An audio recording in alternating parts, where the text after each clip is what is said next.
క్రీస్తునందు ప్రియమైన దేవుని బిడ్డలారా, లోక రక్షకుడును ప్రభు అయిన యేసు క్రీస్తు పరిశుద్ధ నామంలో మీ అందరికి వందనాలు, శుభములు తెలియజేస్తున్నాను. నేటి దేవుని నూతన కృపా వాగ్దానాన్ని మనం అందరం కూడా కలిసి ధ్యానించుకుందాం. 2వ తిమోతిలకు రాసిన పత్రిక, అపోస్తలుడైన పౌలు గారు తిమోతిలకు రాసిన 2వ పత్రిక 2వ అధ్యాయము 7వ వాక్యాన్ని మనం అందరం కూడా కలిసి ధ్యానించుకుందాం. ఇక్కడ దేవుని యొక్క వాక్యం ఈ విధంగా తెలియజేస్తుందండి. నేను చెప్పు మాటలు ఆలోచించుకున్నాము, అన్ని విషయముల యందు ప్రభువు నీకు వివేకం అనుగ్రహించును. అవునండి, దేవుడు వెల్లడి చేసిన ఏ మంచి విషయమైనా అర్థం చేసుకొని పాటించాలి అంటే నీకు వివేకము చాలా అవసరం. ఈరోజు మనుషులు వారి యొక్క వివేచన మీద, వారి యొక్క జ్ఞానం మీద ఆధారపడుతూ అనేకమైన కార్యాలు చేసి విఫలమైపోతూ ఉంటారు. అయితే దేవుని యొక్క వినయమును, దేవుడిచ్చేటటువంటి వివేకమును మనము గ్రహించాలి. ఇక్కడ వాక్యం చెప్తా ఉంది, అన్ని విషయముల యందు నీవు ఎలా ఉండాలంట, ప్రభువు నీకు వివేకం అనుగ్రహించును అంటున్నాడు. తిమోతికి ఈ పౌలు గారు రాస్తూ, యవ్వన కాలములో నీవు అన్ని విషయములలో కూడా దేవుని జ్ఞానమును పొందుకొని వివేకముగా ఉండాలని తెలియజేస్తూ మాట్లాడుతూ ఉన్నాడు. అవునండి, ఈరోజు మనం కూడా ఈ లోక జ్ఞానం మీద, నువ్వు ఒకవేళ గొప్ప గొప్ప చదువులు చదివి ఉండొచ్చు, ఆ జ్ఞానం మీద, ఆ యొక్క తెలివి మీద నువ్వు ఆధారపడద్దు, ఆ వివేకం మీద నువ్వు ఆధారపడొద్దండి. దేవుడు చెప్తున్నాడు, దేవుడిచ్చేటటువంటి జ్ఞానం మీద మాత్రమే మనం ఆధారపడాలి. అవునండి, దేవుడిచ్చేటటువంటి జ్ఞానము చాలా ప్రాముఖ్యమైనది. ఎందుకంటే ఈ లోక జ్ఞానము దేవుని దృష్టికి వెర్రితనముగా ఉంటా ఉన్నది. అవునండి, నువ్వు ఎప్పుడైతే ఆయన మాటలు ధ్యానించి ఆయన ఉపదేశమును ఆలకిస్తావో అప్పుడు ప్రభువు నీకు వివేకమును అనుగ్రహిస్తాడు, వివేచనను నీకు ఇస్తాడు, జ్ఞానాన్ని ఇస్తాడు. నువ్వు ఎప్పుడు ఎలా ఉండాలో, ఎవరితో ఎలా మాట్లాడాలో అవన్నీ కూడా దేవుడు నీకు తెలియజేస్తూ ఉంటాడండి. అంత మాత్రమే కాదు, వివేచన ఉన్న వాళ్ళు మాత్రమే ఏది మంచిది ఏది చెడు అనే ఆలోచన కలిగి ఉంటూ ఉంటారు. అయితే జ్ఞానం అనే చీకటి చేత చెడిపోయినటువంటి ఈ లోకంలో నీవు చెడిపోయి అజ్ఞానిగా జీవించకుండా మంచిగా జీవించే వివేకము దేవుని అడిగితే ఆయన నీకు తప్పగా ఇస్తాడండి. ఈరోజు అనేక సార్లు కొన్ని నిర్ణయాలు తీసుకునేటప్పుడు మనము తొట్టిల్లిపోతూ ఉంటాం. ముఖ్యంగా యవ్వన కాలంలో జీవించే బిడ్డలు వారు తీసుకునేటటువంటి నిర్ణయాలు చాలా తప్పుగా తీసుకొని జీవితం అంతా పాడు చేసుకున్న తర్వాత లబోదిబో అని బాదుకుంటూ ఉంటారు.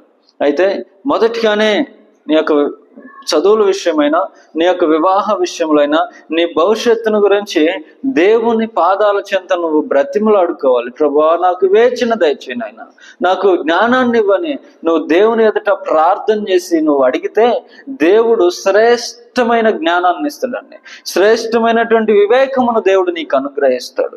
అవునండి, అప్పుడు నువ్వు ఏది మంచిదో, నీ జీవితంలో ఏది మంచిదో, ఈ పని చేస్తే నాకు మంచి వస్తుందా చెడు వస్తుందా అని నువ్వు తెలుసుకోగలవు.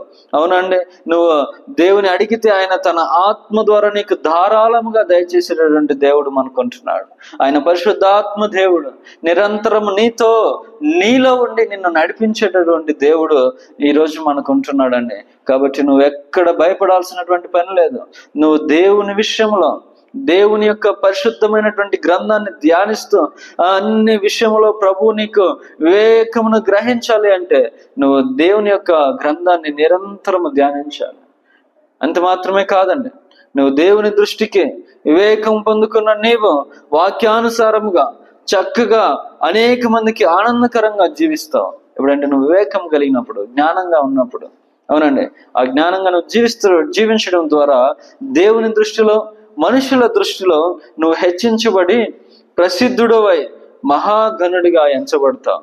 నేను చూసి అందరూ అంటారు, ఆడు జ్ఞానవంతుడు, జ్ఞానము కలిగినటువంటి వ్యక్తి అతను, జ్ఞానము కలిగినటువంటి వ్యక్తి అతను, అది ఆ అమ్మాయి, తను మంచి జ్ఞానవంతురాలు అని వాళ్ళు నిన్ను చూసి చెప్తారండి. కాబట్టి ప్రేమ దేవుని బిడ్డలారా, దేవుడిచ్చే జ్ఞానం కొరకు మనము ప్రాకులాడుదాం. దేవా, నువ్వు నాకు మంచి వివేకాన్ని మీరు దయచేయండి. అవునయ్యా, ఈరోజు మనం చూస్తే చాలా మంది పెద్దలతో ఎలా మాట్లాడాలో తెలియదు. అవునండి, సేవకుని పిల్లలే సరిగా పెద్దల్ని ఎలా మర్యాదించాలో తెలియకుండా ఈరోజు చూస్తూ ఉన్నాం. కాబట్టి నువ్వు దేవుని జ్ఞానాన్ని పొందుకోవాలి. మన పిల్లలకు కూడా దేవుని జ్ఞానాన్ని మనం బోధించాలి. వివేకమును, అలాగే వినయమును, విధేయతను దేవుని యొద్ద నుంచి వచ్చేవి మనము నేర్చుకున్న మనము మన పిల్లలకు, నేటి తరతరాలకు మనము నేర్పిస్తూ ఉండాలండి.